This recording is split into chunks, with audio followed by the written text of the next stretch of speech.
കാലഘട്ടത്തിൻ്റെ രൂപഭേദങ്ങൾ ഉൾക്കൊണ്ട് ഉലയാത്ത തീക്ഷ്ണതയും ഉറപ്പുള്ള മനസ്സുമായി ക്രിസ്തുവിൻ്റെ കാലടികൾക്ക് ഒപ്പമാകാൻ congregation of the sisters of charity de Paul പ്രവിശ്യയിലെ 3 സന്യാസ അർത്ഥിനികൾ നോവിസസ് ബ്ലസി ജോൺസ്, സിനു ജോസഫ്, അനഘ ബാബു.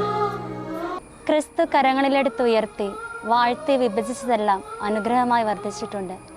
സന്യാസവ്രത വാഗ്ദാനങ്ങളിലൂടെ ഞാൻ എന്നെ തന്നെ ക്രിസ്തുവിന് പൂർണ്ണമായി സമർപ്പിക്കുകയാണ്. എൻ്റെ ഈ സമർപ്പണ പാതയിൽ നിങ്ങളുടെ പ്രാർത്ഥന ശക്തി പകരുമെന്ന് ഞാൻ പ്രത്യാശിക്കുന്നു. ക്രിസ്തുവിൻ്റെ ചങ്കോട് ചേർന്ന് നിന്ന് അനേകരിലേക്ക് അവനെ പകരുവാൻ സന്യാസമാന വീതിയിലേക്ക് ഞാൻ ചുവടുവെക്കുമ്പോൾ പാദങ്ങൾ ഇടറാതിരിക്കാൻ നിങ്ങളുടെ പ്രാർത്ഥനകൾ എനിക്ക് ശക്തി പകരണം. ക്രിസ്തുവിൻ്റെ കരങ്ങളിലെ ഏറ്റവും നിസ്സാരമായ ഉപകരണമായി തീർന്നുകൊണ്ട് അനേകരുടെ ജീവിതങ്ങൾക്ക് ക്രിസ്തു എന്ന സാധ്യതയെ വരച്ചുകാട്ടുവാൻ അവിടുന്ന് തന്നെ തിരഞ്ഞെടുത്തിരിക്കുന്നു. എൻ്റെ ഈ യാത്രയിൽ നിങ്ങളുടെ വിലയേറിയ പ്രാർത്ഥനകൾ കൂട്ടിനുണ്ടാകുമല്ലോ.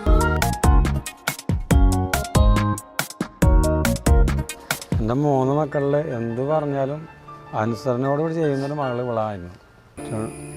പിന്നെ എന്ത് പറഞ്ഞാലും പറ്റില്ല എന്നുള്ള ഇത് പറയില്ല. പിന്നെ ഇവളാണെങ്കിൽ വീട്ടിലെ എല്ലാ കാര്യങ്ങളും ജോലികളിലും എല്ലാത്തിലും സഹായിക്കും, നന്നായി പ്രാർത്ഥിക്കും, ബൈബിൾ വായിക്കും. എനിക്ക് വയ്യാതെ ഇരുന്നപ്പോഴൊക്കെ ഇവളാണ് എൻ്റെ കൂടെ ഉണ്ടായിരുന്നത്. ഇവൾ നേരത്തെ എൻ്റെ ക്ലാസ്സിൽ പോണതിന് മുമ്പ് എല്ലാ ജോലികളും കഴിച്ച് വെച്ചിട്ടാണ് ഇവൾ 6 മണിക്ക് പോവുക. വന്നിട്ടായാലും എല്ലാം എൻ്റെ കൂടെ നിൽക്കും. എല്ലാ കാര്യത്തിലും അവൾ നല്ല മോളാണ്. അതുപോലെ തന്നെ ഈശോ ഇവളെ അനുഗ്രഹിച്ചു. നന്ദി പറയുന്നു. വിശുദ്ധ കൊച്ചുത്രസ്യയുടെ ജീവിത ചരിത്രം നമ്മൾ വായിക്കുമ്പോൾ അതിൽ നമുക്ക് കാണാൻ സാധിക്കും, സ്നേഹം എന്ന പുണ്യം അത് റോസാപ്പൂവിൻ്റെ ഒരു സ്ഥാനമാണ്. അതുപോലെയായിരുന്നു ഞങ്ങളുടെ ഈ കുടുംബത്തിൽ സിനു എന്ന എൻ്റെ ഈ സഹോദരി ഞങ്ങളുടെ കുടുംബത്തിൽ വലിയൊരു സ്നേഹത്തിൻ്റെ ഒരു ഉറവിടമായി മാറിയിരുന്നു. കാരണം ജപമാലയിലും പ്രാർത്ഥനയിലും അമ്മയോടൊപ്പം ഇരുന്ന് പ്രാർത്ഥിക്കുന്നത് കണ്ട് ഞാൻ പഠിക്കുകയും അതോടൊപ്പം തന്നെ എൻ്റെ ഒപ്പം എൻ്റെ മുൻപക്കത്ത് നിന്ന് എൻ്റെ ചേച്ചി 2 വയസ്സിന് ഞങ്ങൾ പ്രായത്തിന് വ്യത്യാസമുള്ളൂ. ആ പ്രായത്തിൽ മുതിർന്ന് ആ ചേച്ചിയുടെ പാത പിന്തുടർന്നാണ് ഞാൻ ജീവിച്ചത് ഇരുന്നത്. ചേച്ചി ദൈവവിളി ജീവിതത്തിലേക്ക് ഇറങ്ങി തിരിച്ചപ്പോഴാണ് എനിക്ക് ഒരു ഊർജ്ജമുണ്ടായി. ഞാൻ എൻ്റെ ആശ്രമത്തെ എൻ്റെ വീടിൻ്റെ വിൻസെൻഷൻ കോൺഗ്രിഗേഷനിലേക്ക് ഞാൻ എൻ്റെ ജീവിതം മുമ്പോട്ട് നയിക്കാനായിട്ട് ഞാൻ ശ്രമിക്കുകയും ചെയ്തത്. മക്കളെ 7 പേരിൽ 5-ാമനാണ് ഇപ്പോൾ ഈ കാര്യങ്ങളെല്ലാം പറഞ്ഞത്. അതിൽ 4-ാമത്തെ ആളാണ്. ഇവിടെ വീട്ടിലെ മിടുക്കിയാണെന്ന് പറഞ്ഞാൽ കുറച്ച് ഉപരിയായിട്ട് പറയേണ്ടി വരും. കാരണം കയറാത്ത മരങ്ങളുമില്ല, സൈക്കിൾ കയറ്റം പോലെ തന്നെയാണ് മരം കയറ്റവും. പിന്നെ എന്തിനും ഇച്ചിരി ആവേശം കൂടുതലാണ്, ചാടി പുറപ്പെടുന്നൊരു സ്വഭാവമായിരുന്നു. ശരിക്കും പറഞ്ഞാൽ ജീവിതത്തിൽ ഒരു പോലീസുകാരത്തി എന്നുള്ള രീതിയിലേക്ക് പോകേണ്ട ആൾ ഇപ്പോൾ ഈശോയുടെ ഒരു പടയാളിയായെന്ന് വേണേൽ കൂട്ടാം. അതിലേക്ക് കടക്കുന്നു.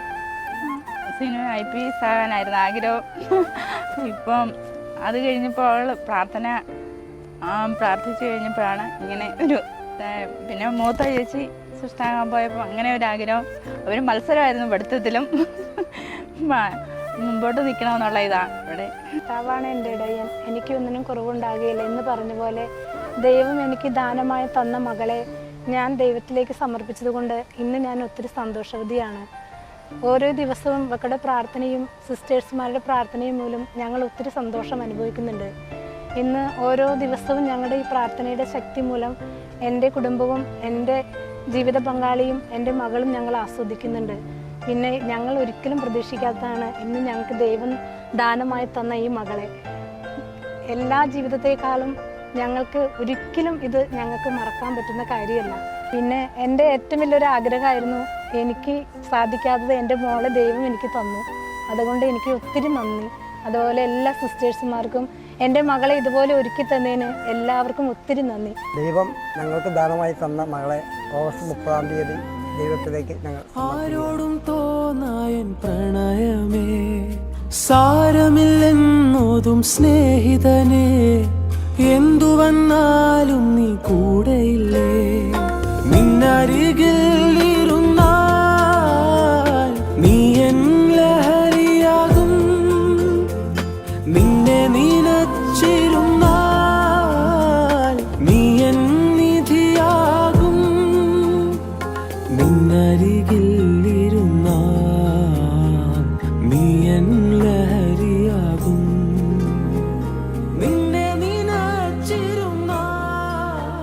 സ്നേഹവാഗ്ദാനത്തോടെ ദൈവം നൽകിയ ഉടമ്പടിക്ക് ആമേൻ പറയുന്ന വ്രതാർപ്പണ ദിനത്തിലെ തിരുക്കർമ്മങ്ങൾ ഓഗസ്റ്റ് 30 രാവിലെ 10 മണിക്ക് തൃശൂർ അതിരൂപതയിലെ സെൻറ് ജോസഫ് ചർച്ച് കൂർക്കഞ്ചേരിയിൽ വച്ച് അഭിവന്യ മാർ ആൻഡ്രൂസ് താഴത്ത് പിതാവിൻ്റെ മുഖ്യ കാർമ്മികത്വത്തിൽ നടത്തുന്നു. ഏവരെയും പ്രസ്തുത ദിനത്തിലെ തിരുക്കർമ്മങ്ങളിലേക്ക് ഹൃദയപൂർവ്വം ക്ഷണിക്കുന്നു.